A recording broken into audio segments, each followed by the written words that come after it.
Welcome to Cannabis Conversations, where we talk about anything cannabis. So grab your smoke, relax, and tune on in. Featuring Brian Hamilton, Brandon Meeks, and Zachary Post. We are Elitist Urban Agriculture. Yo, what's going on? It's the crew again, the Elitist crew. We're back with another episode. We want to talk about, we feel like this subject could be a helpful subject to any cultivator, right? But specifically cannabis cultivators. And we're going to talk about those things that we all hate. Once you see them, your heart sinks. You get a pain in your stomach. It can almost make you want to cry. Those pests in your grow, right? Now, if you've been cultivating for a decent amount of time, or maybe not, but I felt like that's when, because I was growing for a while before, I would say I was growing for a solid 2 or 3 years before I had my first run around with some dang on pests, bro. Sneak up on you. Yeah, so for the longest time of my grow life, everything was great. You know what I'm saying? Never had to fight anything when it came to bugs in the grow. Then at one time I got hit with something. I didn't know what it was. And then eventually somebody said, man, just get a scope, bro. That sounds like you got spider mites. And I was like, spider mites? Mm-hmm. What are those? And they showed me what they were. And they were relentless with showing me. They were very persistent, hard to get rid of, bro. So that was really my first tango with some pests. But anyway, I tell that story to actually talk about what we want to talk about. Right. What are some of the best pesticides we're talking about? We can say organic, non-organic, but things that actually work for us that may be able to help you out with those things like russet mites. I would say that's the one that, man, that was. I would say that's probably the toughest to me, honestly. Anything might, bro. Like, you're gonna have a battle. You're in for a fight. Yeah, they're gonna give you a run. Yeah, but aphids, things of that nature, things that the potential grower could run into when it comes to these pests. And we're going to talk about integrated pest management, or IPM. That's the cool term for it now. People say, oh, IPM. What's your IPM plan? Right. What's the regimen? You know what I'm saying? So, but really, what is your IPM regimen? Do you have one? What's the importance of having one? And if you do create one, what do you use with it? So, with further ado, Brian, we're going to ask you, man, there's a few questions about, what is IPM to you? What does it mean to you? How important is it to you in your grow? And what do you like to use? What products have you used, and what products do you use currently? Got you. That's a good question, Zach. Hey, but listen, really, I figured out that IPM is two sides to it. Mm-hmm. It's a preventative, but it's also a pest management system. And after you kind of combat them pests, you have to sit down and really think back, like, damn, it was a real fight. Yeah, it was straight. If you overcome. Yeah, because it's a war. Hey, straight it's up. a war. You have to, you already in there doing stuff. You have to do extra and more. More resources, more of this. Do some research. Damn, what I got? Oh, and you might not even know because you ain't here. You like, man, my plant died. That's all you know. Exactly. Let me up the feed. Something's burning it. Right. Something's not right. You just know something's not right. Something's not right. But long story short, I've had pests, and I've learned that's when I got the preventative part. Yeah. After I got them. Yes, sir. What I'm saying? Sir. So, for preventative measures, I think everybody, Lost Coast was the rites to passage into IPM. Lost Coast? Yeah, Lost Coast. The blue bottle. Hey, the blue bottle. And it's good stuff, but I feel like, man, if you really about to be in them trenches, man, that mud is not it, you fuck around and lose some shit. Man, yeah, it's like they can make them stronger. So like sometimes you feel like they just multiply after you use some type of pesticide. You're like, wait a second. They say that though about some pesticides. Like some of them feed the bugs. Yeah, especially if they get used to it. You know what I'm saying? That's why, because they get immune to it. Right, you know what I'm saying? Right. And but that's why a lot of people, my bad, say use multiple different kinds just in case they do get adapted to whatever you're spraying or fogging, whatever. Use multiple different ones. Mm-hmm. What you was gonna say about Lost Coast though? Oh no! I was just gonna say that it is good. It's a deterrent, but it's not like you about to kill your pest and save your crop or anything like that. And then you just snowball from there. Really, I've used oil-based stuff things. Yeah. Yep. And also use bacterial-based ones, and they work, but they work slower. Like you about to do, it's a give and take. Yeah, for sure. And depending on what stage you in, you know, because you can't do everything all the time. You feel me? So that's a key point. Learn that too. But I mean, really, them was the ones Marone Bio. They have a few different ones. Venerate and it's another one. Grand Evo. Okay, yeah. Venerate is really good, and Ground Evo is good. They both bacterial based. Yeah. Used the Lost Coast. I can't think of this other one. It was ethanol based. They made it out of corn, so it'll kind of evaporate, like when you spill alcohol on your skin. Yeah. So like, do that to the bugs and shit. Got you. But you were mentioning before we started shooting about soft body versus hard body. Oh yeah. Like, you know, like being able to pivot, because some pesticides are better or more effective, I would say, on soft body insects or pests versus hard body pests, right? So that's something that you definitely want to consider also. But when it comes to like what would you say it's in your arsenal now? Like, we know what you explain what you used to use, but what's one of your go-tos? Like, if you have to tell a new grower one to just grab to have in their holster at all times, what would it be? You hit me with that question. Really, a real humdinger. Real humdinger. I ain't gonna lie. You need some time? Yeah, come back to me, man. All right, we gonna come back to you. Yeah, he have him over here thinking, he, you know what I'm saying? Hey, it's a tough question though, bro. Yeah. Like you said earlier, you combating so many things, so to have like that one good general kind of hard, you know. Yeah. Okay, so let's switch up the just not just one, but what would you say is one of the most important factors to a solid IPM plan? Schedule, man, or staying on a routine. You just kind of talking about or hitting on that, but a routine, man. Like IPM, like watering your plants, bro. Like you should be doing IPM as much as you watering plants, because it's so many different factors into IPM. It ain't just spraying, you know what I'm saying? It's scouting, right. physical things you can do. Like it's a lot of different factors, but you gotta stay on that schedule, because once you get bugs and infestations and stuff, it'll tear your whole grow up, man. You won't have nothing at the end. Yeah, you know what I'm saying? Yeah, you won't. And it'll then ravage you. Right. He said ravage, bro. Man, staying on a routine schedule, bugs or no bugs, that's my biggest thing right there. Because even it just take one time to get caught slipping, you get some clones from your homie that they supposed to be clean or whatever. Ding, ding, ding. You know, you don't spray them before you put them in. You just put them straight in, and it mess up your whole growth. Yeah. You know, but that schedule, quarantine and stuff, that's the first way you probably gonna get some bugs. Bottom line.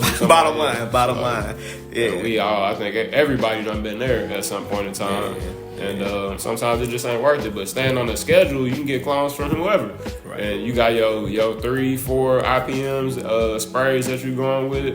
You quarantining plants, and you usually won't have a problem. But like the schedule, even like big cultivation, like when you get in them commercial facilities, they got it lined out to the T.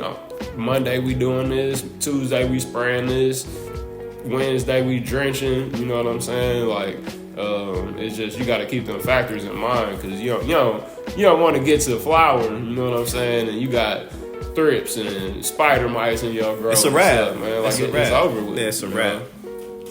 Okay. So with that, what were a few brands that you would recommend? Brands, I would say one easy one, alcohol. You know what I'm saying? Some 99% alcohol, whatever, even some 30%. You know what but you got to make sure you dilute it. Down, you got to make sure you dilute it. Alcohol, I would say some Azomax maybe. No Azomax for me. Sulfur. Well, everybody do some sulfur sprays. And then some drenches. I think a drench, if you growing soil, even hydroponics and stuff, I think, a couple sprays and some different types of root drenches, nematodes. Yeah. I know we used to use a lot of nematodes in the commercial facility. But where was I? Azomax, some alcohol, and what's a good root drench?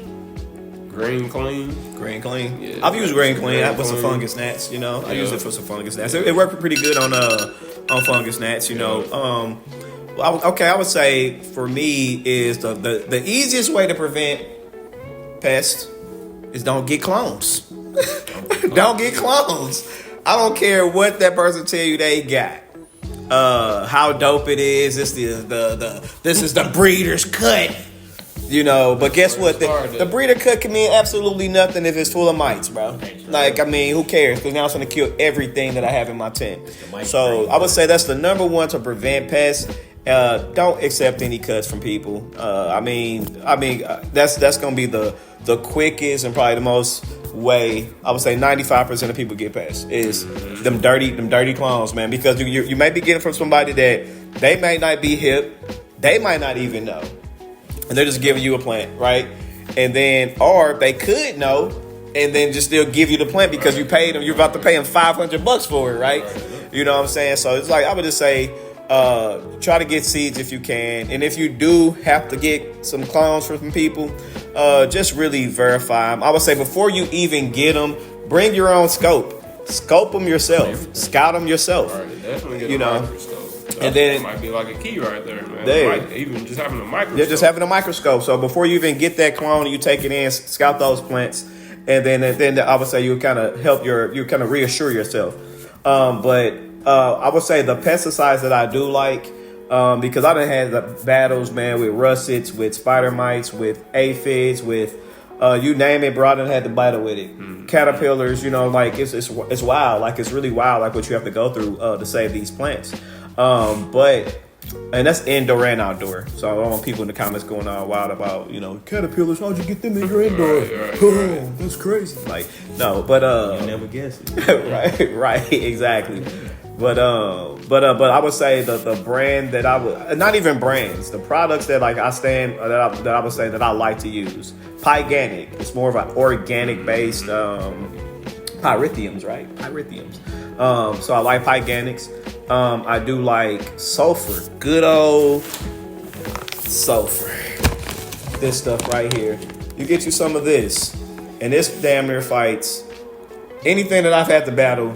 This has helped, but mainly those russets. When it came to getting rid of russets, thank you, sulfur.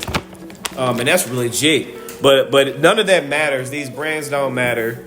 And also Captain Jack Dead Bug. That's another one. I'll just throw that in there. And Dr. Zyme. Dr. Zyme's cool. It's cool. Lost Coast, never really had great success with Lost Coast when I was fighting something. Maybe good for PM. But other than that, good preventative, I would say. But if you got an infestation, I'm not bringing no Lost Coast. That's it. Don't even bring it to the bring out the heavy hitters. You got to. But all in all, man, I would say more importantly than all of that is your routine, your regimen, because the pests can trick you. You gotta understand your enemy. You gotta research this particular. It's like 30,000 species of mites, or maybe even more than that, right? So you gotta know exactly out of all these species of mites, which one you finna fight, right? And so once you know that, you can kind of know what weapons you want to bring to the fight. You know what I'm saying? Just like if you were a boxer, or you finna get in a fight and you don't know if this person's an MMA professional or just a boxing, but if you know which one, you can kind of be more prepared to what you're gonna get a battle into. So with that, so you got to know what pest you're fighting. So if you're fighting russets, understand everything about russets, especially their breeding habits and where they put their eggs, and that turnaround. That turnaround time can be as much as like 7 days in some cases, where they can impregnate and have kids, like in 7 days, right? So you're fighting something that can have the possibility to multiply in the thousands within like a month, right? So it's like you got to really know what you're fighting and then use it. You got to be prepared. But I would say the sulfur, it really helped knock out anything that I fight with. That's what I have in my arsenal right now today. But also with that, you cannot use some of this stuff in flour. You should not be using no sulfur in flour. I don't want people drilling me on that. Trust me, I know. So some of these things, You know, most effective in veg. You never want to go do that crossover, that flip into flower, even if you speculate that you have a bug, because in flower, that can really go crazy. Like it's just for some reason they can really just amp up their sexual hormones, go off through the roof in flower. You know, maybe it's the trichomes. It's vacation time, baby. They in there glistening. Yeah, they having a good time. Yeah, man. So.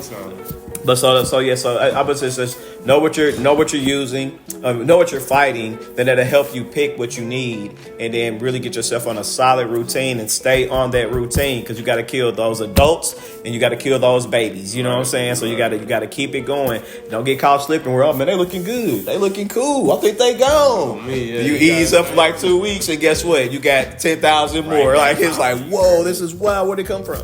You know, so just popped up Sulfur X. Sulfur X, yeah, that thick, white, creamy, yeah, that's gonna suffocate them.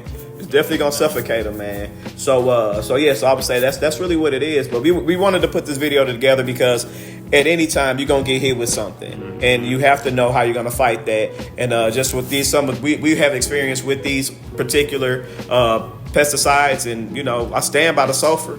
I mean, bottom line, you know, check me if I'm wrong. So, all right, but other than that, I think you said what you. You said we supposed to come back to you, and you were like, "Oh, that's what it was." Sulfur X. Yeah, okay, cool. It that's just what popped it was. Up. I'm sorry. Sulfur X. Got you. So, all in all, anything else that I want to add in there? Any little tidbits? That routine, man. Routine. For me, anytime I ever got caught slipping, bro, it's been because I wasn't on the routine. Yeah, lazy, bro. Yeah. Laziness, and not being dedicated to what I'm doing, bro. And then, you know, because you consuming this at the end of the day. And I ain't trying to be consuming bugs and stuff. Nobody want to be smoking no carcasses of bed. I got to stay on the routine. Like I say, I'm watering and I'm scouting, I'm spraying, I'm doing all these things. This just a part of the growth. Yeah, for sure. And don't forget, those pests, they still take shits. So they still have waste. So they still have the poop on your bud. So it's just not the pest too. It's their feces, you know, like fungus gnats. You know, they all have a waste system. So where does this waste go? On that bud, you know what I'm saying? So that's something else to keep in mind. Any last thing? You either growing that shit or you growing shit. You know what I'm saying? Which one you want to be? You gotta get rid of the shit that caused the shit. Yeah, you don't want that shit. You want the shit, but you don't want that shit. You know what I'm saying? You get me? All right, all right then. Thanks again for tuning in, y'all. We're gonna try to keep more consistent with the videos that we drop. And but drop some questions if you got any questions for us down below, and we'll love to answer them. Take it easy. Peace.